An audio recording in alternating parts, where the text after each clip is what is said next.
Hello and welcome to How I Write, brought to you by the Music Rabbit Hole. I'm your host, Ben, and today's special guest has a tremendous album that came out last year called Tragic Hero, as well as a YouTube and Instagram video series called Let's Just Be Honest, covering a multitude of topics, many of which we'll dive into today.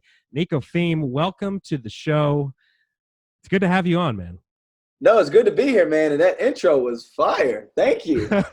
Well, we'll be plugging all your social media and stuff at the end too, and we like to drop some clips of some of your videos. We'll be putting that throughout this video as well, so people can get a feel for you. And first off, I mean, I'm just curious right off the bat how the isolation of the quarantine and coronavirus has affected your music making. I mean, obviously, you got that single you put out in March discussing being unemployed during COVID-19 that I think a lot of people can relate to. But besides that, to talk about what's your writing been like? Do you feel like you've been able to kind of, by being self-isolated, you've been able to kind of get into your thoughts and feelings a bit more and do some more writing, or has it been a detriment? What are you kind of thinking on that?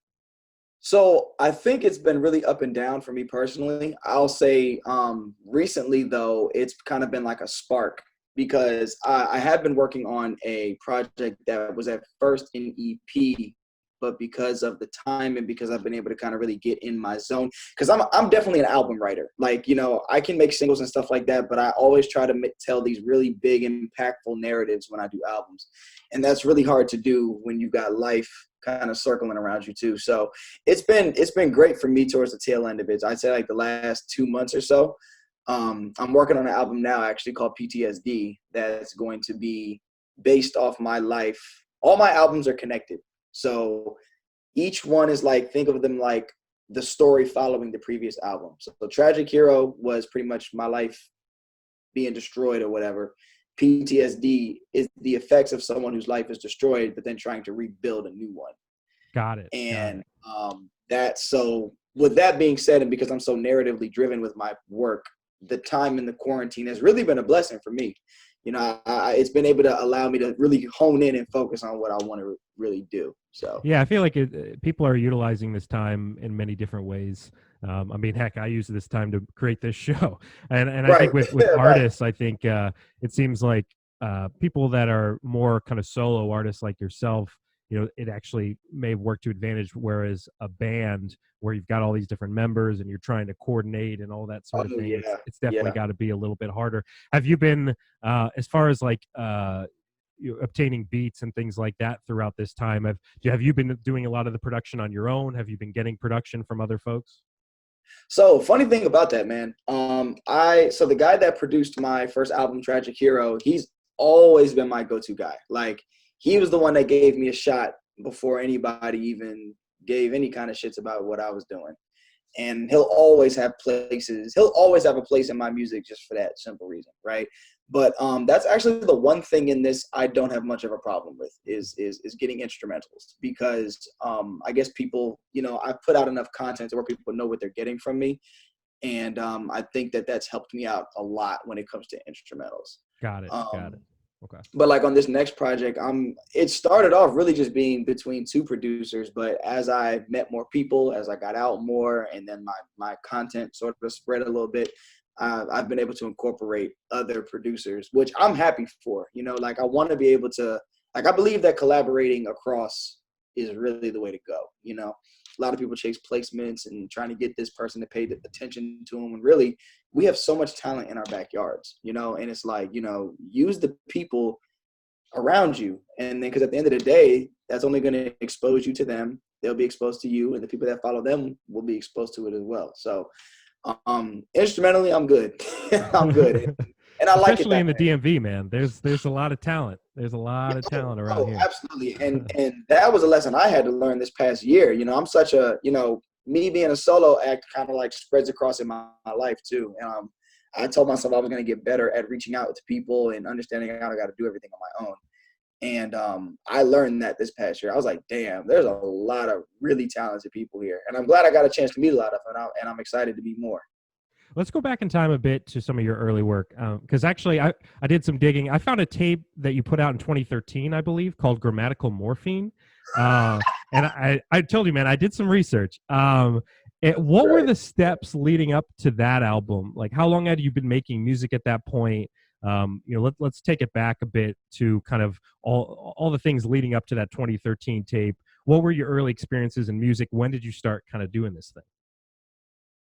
Um, so wow. So first off, you're the first. That's crazy. You found that project. Like that's literally my first attempt at like really making something. It's Right. good. So It's good. no, no, I appreciate it. Thank you, thank you. You know, there's stuff on it. It's like you could tell like I was a good rapper, but like there's so much stuff on it. I'm just like, ugh, when I hear it now. But Sure. it is what it is. But yeah, no, like I've been rapping since I was like 13. So I've been doing this forever, right? Um, there's been a lot of trials and tribulations in trying to make it a career. You know, I've had to pivot and learn so much more than I thought I would. Like, you know, so for a long time, I thought music making was just like making it and putting it out and sort of saying a prayer, but it doesn't work that way. And but with grammatical morphine, I remember that was a time again where nobody was really checking for me like that. So what I did was I came across a producer named Grammatics. He's super popular. He's just like an instrumentalist overseas, I think. But I got on his YouTube and I just liked his beats and I was like, you know what? I need to do something here to get content out.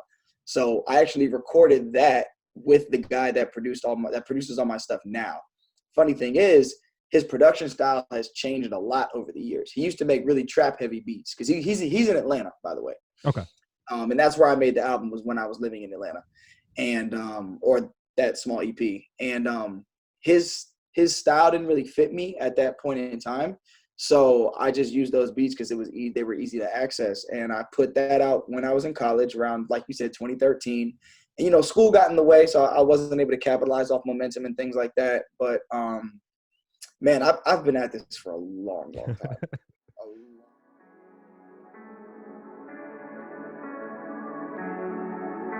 That boy too wild or something else. I am the truth.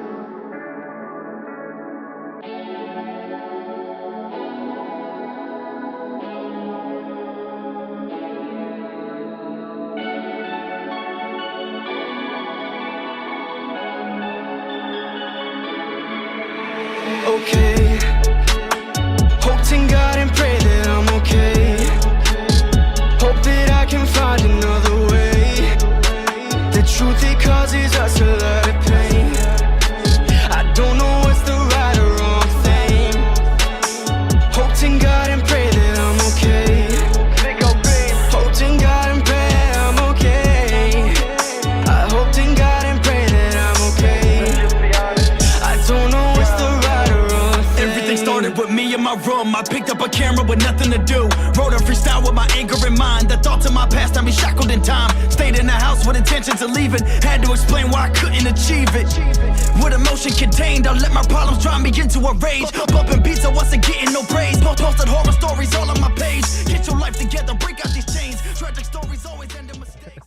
A long, long time, man. And like, how has your writing developed since then? Because, like you mentioned, I mean, I'm sure, especially back then, you're still kind of figuring it out. You were still kind of, especially being 19 and 18 or whatever, trying to figure things out, obviously life-wise. And we'll get into some of that story in a moment, as far as kind of the bigger story about moving to Atlanta and then coming back to Maryland and some of that. But as far as the writing specifically, how did you see your writing start developing from back then to now? Is it just that you've just gotten way more personal, way more kind of narrative, or in your mind, how have you seen it kind of grow? That's a great question, man. I'm glad you asked that, because that's actually one of the most pivotal moments in my life, was when I made that transition to what I'm doing now. Because I feel like I've always had like a raw talent for rapping. You know, I kind of built my skills up when I was younger and always could rap, but it was missing a purpose, right? And, you know, when I made Grammatical Morphine, that was more so me just trying to rap. I did talk about real stuff, but it was mostly me just trying to be impressive lyrically, right? But the funny thing is, I'll tell you what changed everything was in 2016, the year that I was writing Tragic Hero. Bro, my life fell apart, man. Like, it fell apart. for anyone that ever gets to listen to that album, like you said, you've heard it before, everything I talk about is verbatim the truth of everything that happened to me in a year. Like my whole life unraveled. And and then I went from writing because I wanted to be a good rapper to writing to survive because I had to deal with my mind. And ever since then, I've just been so driven by the purpose to tell the truth and to live an authentic life that it's turned into how I use my rapping now. Whereas before it was more so based on trying to be the best, trying to be the greatest musician of all time, and caring so much about how good my raps were, to then moving to not giving a fuck how good my raps are. I gotta just talk about this or else I don't know what the hell I'm gonna do. And Wow. Yeah. when I stopped caring about how good my raps were, they started to get better, if that makes sense. It's funny how that works. It's crazy. Like, you know, I wrote Tragic Hero because I just needed to get it off my chest. But, it's the best work I've ever done to this point because I didn't care. I just kept it about the issues and let my underlying rhyming ability carry those topics and make them real for other listeners. Well, let's talk about that album for a moment. So the album is broken down into these 4 parts based around character flaws: love, arrogance, alcoholism, and morality. Yes. What drew you to making this connection to the Greeks and Greek tragedy, the tragic heroes? Did you just kind of stumble into this? Was this something you had learned about in school and had always been drawn to? Like, how did this interest develop as far as the connection to the Greeks? Because it's super interesting, I'd say, especially the first time I looked at the album, I was like, what's all this? What's going on here? And then when you start to dive into it and kind of see the connections, okay, Eros and some of the other ones, and you start kind of seeing that.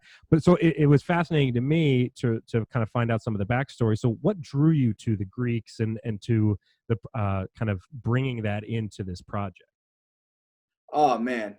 Again, it's an excellent question. So for me, I'll tell you a couple things that happened. So I've always been a fan so I'm a really big fan of television shows and narratives. And like, I'm a big fan of storylines. I love good stories. And I know people love good stories. And I wanted to use my life as a big drawn out narrative, but also attach it to some kind of storytelling vehicle. So I've always been a fan of Greek mythology and things like that. And what drew me to it, though, was me questioning the idea of happiness. Because when I was going through all that stuff on Tragic Hero, I was like, yo, why am I not happy? I have my own business. I have money in my pocket. I live on my own. Like, I pay my own rent. I got a long-term girlfriend. But why do I still feel like shit? You know what I mean? And it led me into this rabbit hole where I started studying. I'm like, okay, who even defined this word? And what do they say about it? And it drew me all the way back to those early Greek philosophers who actually were the ones that established that standard for what happiness is and what it means to flourish as a human being. So they set the standards that we inevitably follow over here on the west side of the world, right? So I was like, you know what? I'm going to use their culture, since they're the ones that came up with this idea, to sort of tell my own story. And it also coincided with the ideas of tragic heroes are stories that are tragic. So instead of traditional Western stories where you got the zero to hero, I wanted to tell the story of someone who thought he was a hero but fell to zero. And over the course of the 12 tracks, which equals that year that everything fell apart, I wanted to make sure I told everybody every single thing that happened that caused my inevitable demise, or say me having to pivot my life and almost seeming like I want to quit music, which is why I wrote it that way. So all of that comes from Greek culture. That's Greek storytelling. It's very popular in Shakespearean plays and playwrights, where you have like Romeo and Juliet's a story like that. Mm-hmm. If you look on Netflix, some popular TV shows, Breaking Bad is a story like that. You've got a guy that starts off, he's a straight edge, he's a little bit of a pushover, but he's a straight edge. He does the right thing, but his flaws that are in his heart cause him to become who he is. Sons of Anarchy is another great distinction if you've seen that show. Yeah, great show. Guy Jax Teller, like, he keeps trying to do right, but his inner flaws just cause him to do wrong, and he can't get away from it. And I felt like that was my life. So I wrote the album with that sort of narrative, and it all connects to the Greeks. That's all Greek storytelling. It's so interesting because rap and hip hop usually, I'd say, artists sometimes fall into the trap of utilizing the self promotion aspect as far as kind of in lyricism, where it's more about pumping yourself up, more about telling your story, but more about like, I'm better than you, I'm better than this guy, that sort of thing. So it's such an interesting choice to kind of utilize the music and the album to kind of tell more of a story that actually paints you in not a good light. That which is an interesting thing. Because that kind of goes away from what we typically see in hip hop a lot of the time. Right. So that was definitely a super fascinating choice. So I was curious about that. So another series, another interesting thing that you've been putting out is these Let's Be Honest video series.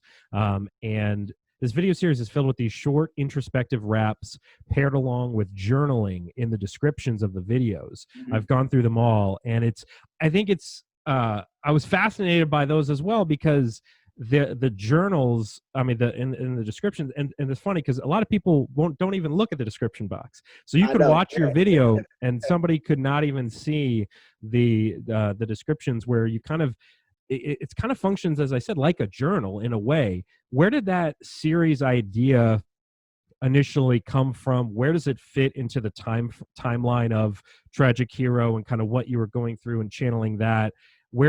How does the Let's Be Honest video series kind of fall into that? What was the creation around that? So, one thing my mother has always told me, even friends and family, they always tell me that I'm honest to a fault. So they say that I tell the truth a lot, which they respect about me, but sometimes it does get me into trouble, right?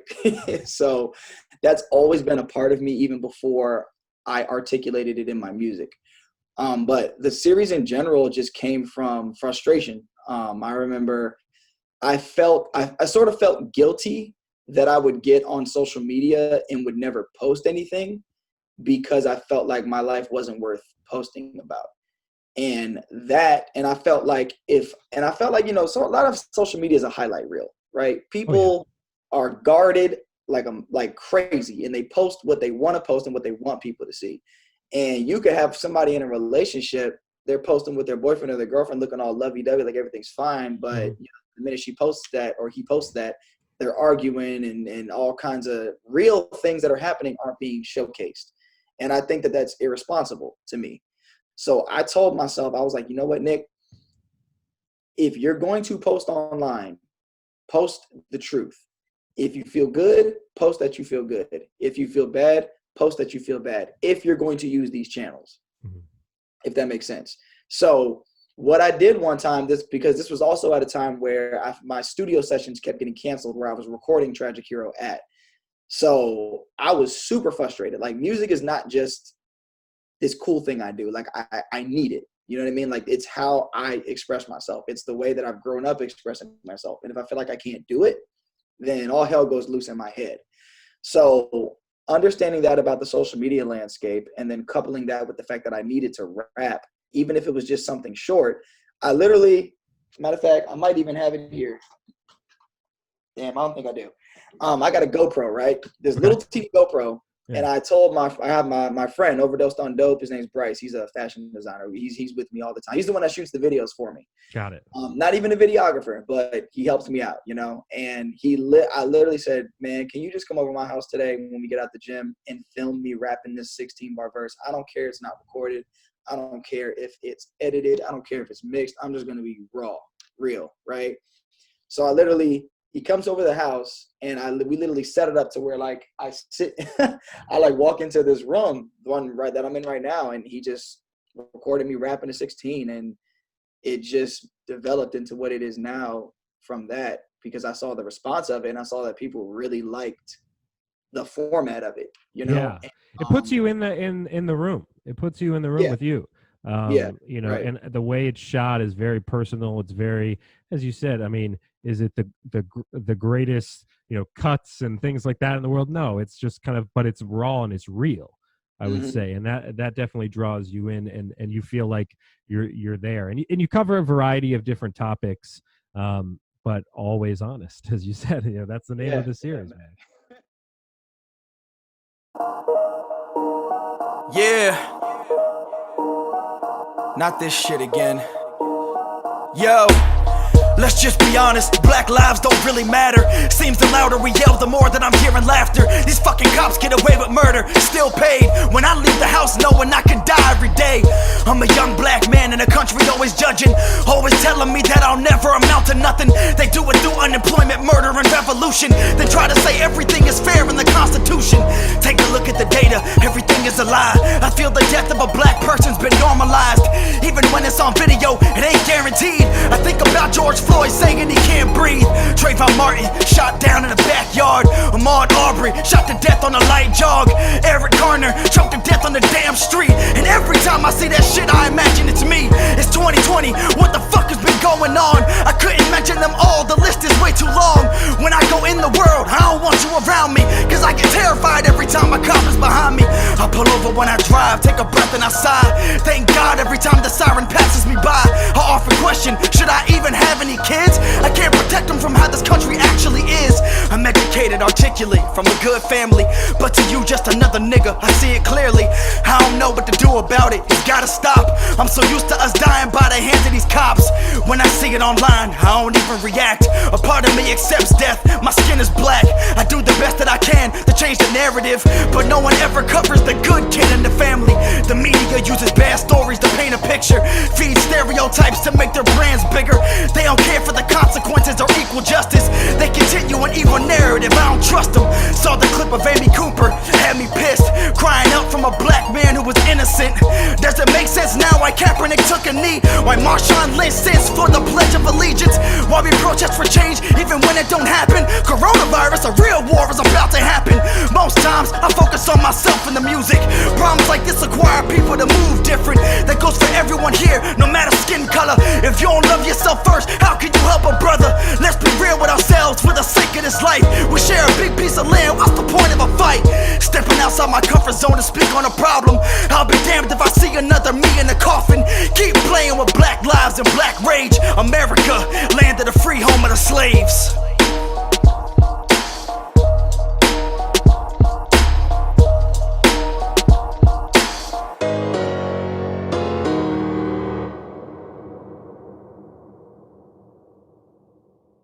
Exactly. No, it's very interesting. And then, what made you decide to kind of add more feelings into the description? So not just put out the video, but also kind of just get some stuff down and type up some, description and thoughts like that too. I was just curious about that choice.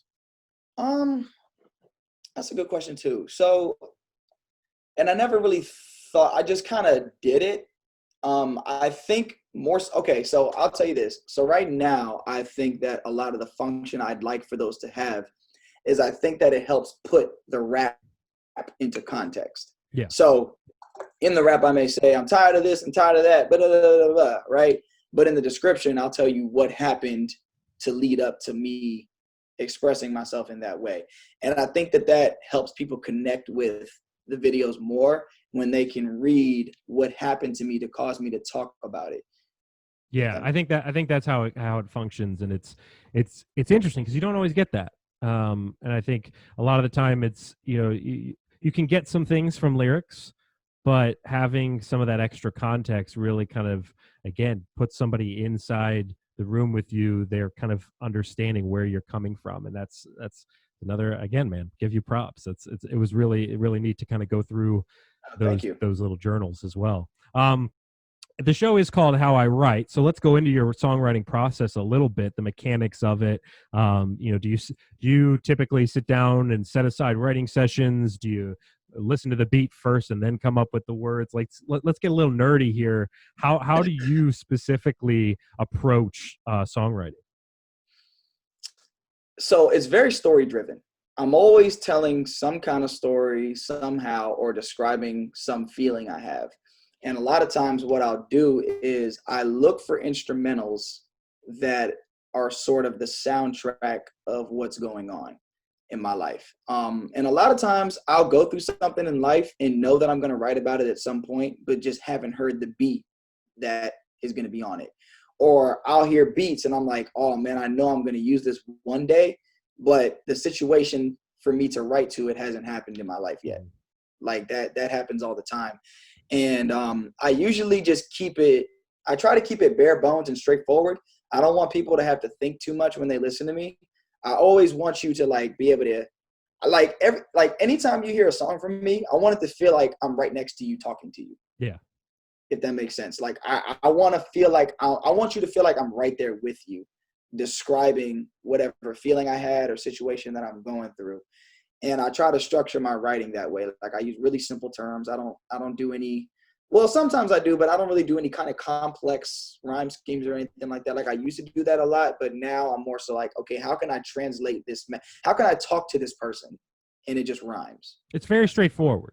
It's not, Yeah.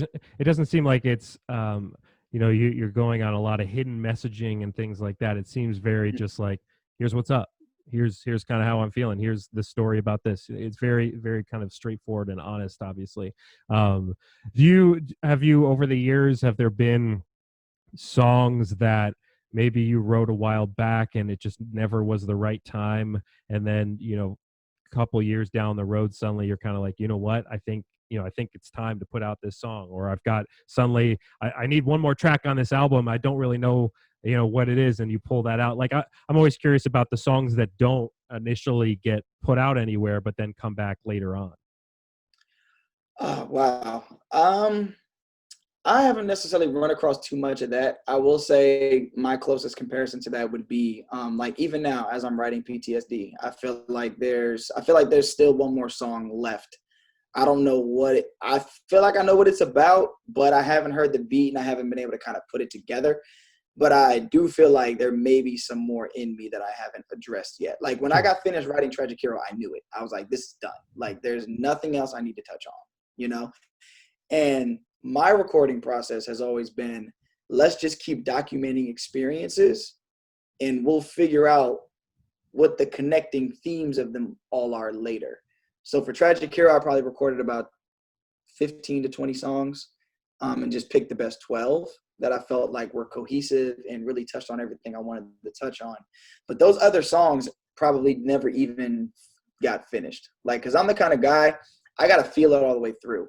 Right. And if I don't, then it's time to move on to something else, because I don't, I do push myself sometimes depending on the tracks. Like, I don't know if you've heard my song Awakening, but that's actually one of my more popular songs that really draws people in. But one thing people don't know is I wrote those verses like 4 or 5 times because I just couldn't grasp. But it was like something that I knew I had to push myself to That's finish. one of the early tracks on the album, right? That's under the Eros like category. No. So Awakening is actually a single that I put out in December. Oh, okay. So that's gotcha. way after Tragic Hero. But Gotcha. that's just an example of me not necessarily feel like knowing the beat is dope. And I'm like, yo, I have to rap on this. But sort of holding myself to a standard where, okay, I'm not pleased with this verse. All right, we got to write another one. Not pleased with this one. Okay, got to write another one. But I'm not usually like that. But this, for whatever reason, that particular instrumental, I just felt like I had to get on. So I got you. So you're a mental health discussion advocate. You've mentioned in your videos about music being therapeutic, being very personal. Here's the big question. Do you think that while men, especially those in minority communities, have struggled to discuss mental health topics openly, do you think in a way they've been discussing them through their music creation and their rapping, and like maybe we just weren't paying enough attention or listening close enough? Because you hear all the time that sometimes men in especially in the African American community, therapy isn't really something that's talked about. It's not really, you don't go see a therapist. I mean, that sort of thing. And it's becoming more and more common, but at the same time, music is like therapy and a lot of the culture is around that. So I just am curious your thoughts on that. Like, do you feel like, while maybe Black men haven't been going to therapy and discussing their topics, music has been that therapist and that outlet? Yeah, so I'm a really big fan of, regardless if you want to deal with something that's an issue or not, it's going to find its way to leak out of you. Yeah. Right. So I don't care what you say. If you've been, we all go through things, right? And we become what we've been through, right? And whether that's positive or negative. And I think that those feelings find ways to come out whether you realize it or not. And I think it's just up to the person to take control of that as best they can. And whether that's through music, whether that's through any kind of expressive outlet, I do think minorities do, like you said, definitely have a huge problem with it because, we're kind of told to just be tough and, oh, Joe's always angry. That's just Joe. It's like, no, Joe got problems that he's not dealing with. You know what I mean? Like, that's not acceptable. And I know firsthand, Tragic Hero, when I was writing that, like I had problems. All those problems I had been carrying with me my entire life and didn't even realize it. You know what I mean? And those flaws were what caused my life to unravel because I wasn't dealing with things that I should have been dealing with. And I think, to your point, I think a lot of, especially in hip hop, I think that those issues leak out. But I think that a lot of these artists, it kind of sucks. They almost kind of make money off of being in pain. Yeah. Which sort of deters them from fixing it. Yeah. Yeah. I think You know what you're I mean? It's like I've come across artists that, I'll hear stuff they say, and a lot of it I'm like, yo, whatever you're talking about right there is you masking a problem, right? But it's helping them succeed. So to them, it's like, why change it? You know what I mean? Yeah, And the tortured artist, man. It's one of yeah, those and things it's where like, it's kind of a vicious cycle. yeah, it is. And I feel bad for the ones who brand themselves that way and kind of have problems like, well, because me personally, a lot of my music is very angry, dark, and sad, but I want to evolve. You know what I'm saying? Like, I don't always feel that way. And I feel bad for the artists who've made such a profit off doing that one thing where they're like, damn, well, what's going to happen if I make music about me feeling in a different mood? They kind of get trapped in it. You know what I mean? And yeah, man, I think a lot of artists, struggle to express it in the music too. A lot of time. Well, go ahead. Sorry, go ahead. No, I was just gonna say, I think it's about having those conversations, just like Yes, you've been starting absolutely. to have, and obviously on your tracks and things like that. I think the more it's talked about, the more it's normalized and discussed. I think that's going to move things forward in a positive direction. Oh yeah, absolutely. So, lastly, I want to dive into your songwriting heroes a little bit. The artists that have influenced you, and those who you look up to in the scene. And for you, it's interesting because you listen to your music, and you can't necessarily pinpoint. Oh yeah, like the basis of my show is kind of figuring out what artists sound like what artists. But with you, it's a little different. Where I think I don't even remember which episode you ended up kind of falling within of my show. I think it might have been the Rich Miller episode because there's a lot of DMV guys, but I you don't sound anything like Rich Miller. So the interesting is you're so unique, but I'm very curious to hear about the artists that you're drawn to and that you feel like have influenced your music. Well, first and foremost, that's such a refreshing thing to me because, I always knew, because that's also a pinpoint thing for marketing for me, is figuring out who I sound like so then I can push my music to the people that are more likely to like that sound. You know what I mean? So, and you're probably the second or third person within about a week or so to tell me that they really can't pinpoint anything. They just, like, they know I'm lyrical, they know I flow, they know I'm like a rapper and I talk about conscious things, but they can't really pinpoint a sound, which makes me excited. You know what I mean? Because it's like, okay. I mean, it's a good thing. It's not a bad thing, but you're right. From a marketing perspective, it's a little tough. It's a little bit tougher to do that. Right. So that's why it's so curious to know, well, like, where, who are you drawn to? Who are you drawn to? So I'll tell you first and foremost, I think Tupac Shakur is the greatest of all time. Sure. He is literally the guy that made me want to rap. I remember I kid you not, I was like 11 or 12 years old. My friend came over. I had never heard rap before. Well, I'd heard it before, but I never like consciously paid attention to it, right? Yeah. He brings me, I remember the Better Days album by Tupac had just came out. This was an album after he had already died, of course. And like, I heard this song called My Block, and literally the emotion radiating off of it, like, hit me. And I was like, yo, I don't know who the fuck this guy is, but I'm feeling what he's saying right now. Even though I can't relate to necessarily exactly what he's talking about, I can just feel the pain in his voice, right? And it changed my life forever. And then after that, I fell into a rabbit hole. So I like to say that Tupac taught me how to be emotional in my music and that it's okay to be emotional in my music. Yeah. And that makes a lot of sense. that connection. Now that you said it, I mean, I wouldn't necessarily sit here and say, "Oh yeah, you sound just like Tupac," but I think the fact, that influence, especially because he was one of the early pioneers, I think, in getting the emotional aspects Oh into yeah. rap, especially at a time where a lot of it was based around, "Hey, West Coast better than East Coast," I'm, Mhm. those sorts of feuds and things like that were going on at the time.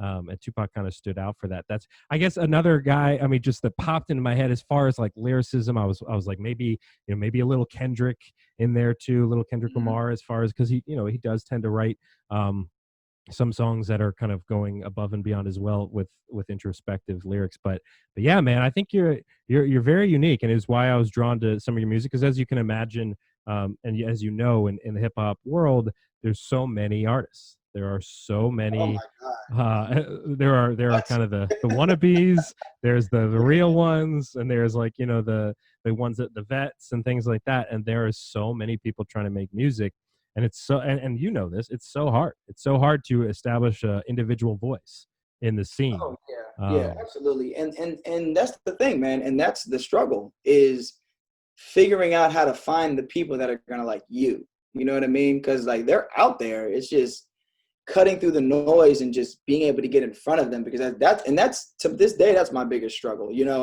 I've had a few YouTube channels do some reactions to some of my music, and they're just like, yo, where has this guy been? Like, why is he not this? Why is he not that? And I'm like, that's the struggle. It's just trying to get people like, people I like mean, all you. it takes is one look at your comments and your videos, and you'll see people say exactly what you mean. You can read the comments, and they'll go, "Man, And it seems like you've even got a decent amount of overseas listeners. I mean, folks in other Oh yeah, countries that are that's where listening to most you. of them are. Yeah, which is super intriguing, and it's interesting because the same with me doing this show is I have a lot of folks, from other countries and things like that reach out to me as well. I Mhm. mean, music is a universal language. There's a lot of hip hop heads all over the globe. And it's so intriguing to see how your music can kind of permeate into these other cultures. Well, before we wrap things up, I am curious about the new project. Where are you at in the stages right now? When can the NiccoFeem faithful get to hear some of this new music? Well, I'm actually really, really excited about this next project, because I think that my musical evolution is gonna really catch a lot of people off guard in a good way. But in terms of the project as a whole, I'm still recording for it. It's about 95% written. I might want to try to write one more new song. I'm not really sure yet, but it's gonna be a fairly short album, probably like 10 or 11 tracks. It'll be a little shorter than Tragic Hero, but I think that the songs on it are going to be very, very potent, because I told myself, I was like, I don't want not one hanger track. Like I want them all to be at their peak for what I'm trying to go for in that song.